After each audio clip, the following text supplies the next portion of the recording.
Debbie was done with work before the day was even over. Not officially. She was still there, still answering, still nodding, but mentally she had already packed up and left. Manager Jen's voice felt farther away than usual, like it had to travel through something thick before reaching her ears. Every small problem felt heavier than it deserved to be. She just wanted to get home. Andrea noticed. Andrea always noticed things before they mattered. "You okay?" she asked casually, leaning in a little. "You look like you're trying to escape." Debbie smiled. "Just tired." Andrea hesitated, then lowered her voice. "Hey, I know it sounds dumb, but be careful tonight, especially where you live."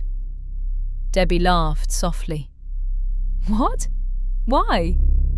Andrea shrugged, uneasy. "It's Friday the 13th, and I don't know. I've heard stuff about that apartment complex." Andrea hesitated. "Especially room 27. A woman used to live there, long time ago. People said she wasn't right. Witchy, strange, like the air felt different around her place." Debbie raised an eyebrow. "A witch?" "I'm serious," Andrea said. "People said nights felt heavier, like playfulness didn't quite land the same, like something was listening." Debbie waved it off, already half gone. "Sounds like a story people tell when they're bored." Andrea didn't smile back. "Just don't lose track of time tonight," she said. Debbie promised nothing. The apartment felt normal when she got home. Quiet, still, comfortable. She kicked off her shoes, dropped her bag, and went straight to what she'd been thinking about all day. The game.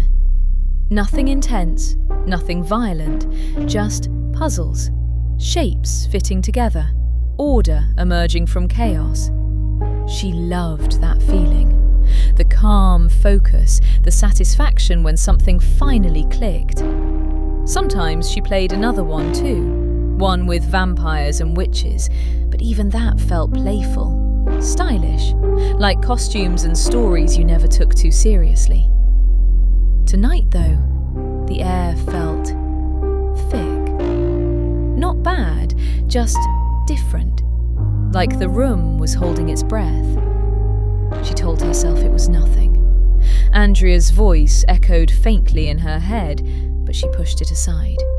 She wasn't in the mood for spooky nonsense. She wanted escape. She wanted immersion. And she got it. Minutes blurred, then hours. The puzzles seemed easier than usual, responding almost before she finished thinking. Pieces slid into place with a smoothness that felt intimate, as if the game knew what she wanted before she did. The clock on the wall stopped mattering. At some point, Debbie realised she wasn't sitting anymore. She was standing. The room was gone. She stood in a space that looked like the inside of a game. Clean lines, soft lighting, subtle movement. But it didn't feel playful up close. The colours were deeper, the shadows longer, the silence heavier than silence should be. "This is a dream," she said quietly.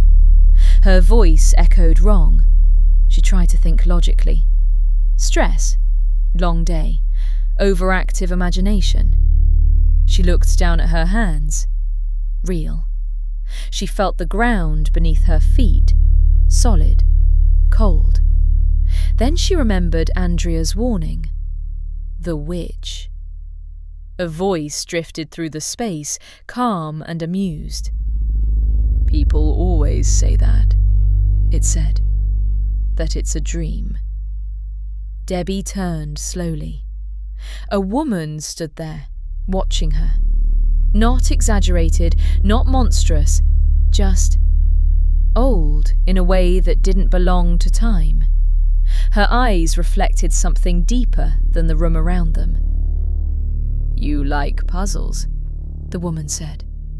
"Putting things together, finding where you fit." Debbie swallowed. "Who are you?" The woman smiled faintly. "I used to live here," she said. "Before you." Debbie's heart pounded. "This isn't real." The woman stepped closer. The air grew colder. "Oh dear," she said softly. "It's very real." Debbie felt a tug then, a faint pull, like something far away trying to reach her.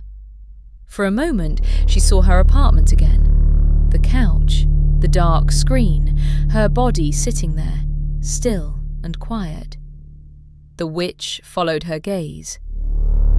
"That life," she said, almost kindly, "was wearing you down. You wanted away from it, from work, from Jen, from all of it." Debbie shook her head. "I can leave." The witch's smile widened just enough to be wrong. "No," she said gently. "You won't be going anywhere. Ever again." The world shifted. The puzzles rearranged themselves around Debbie, no longer playful. Intricate, endless, alive. She felt herself becoming part of them, a piece sliding perfectly into place. As the pull from the other world faded, the witch's voice echoed one last time. "You always wanted to escape." And then the game resumed.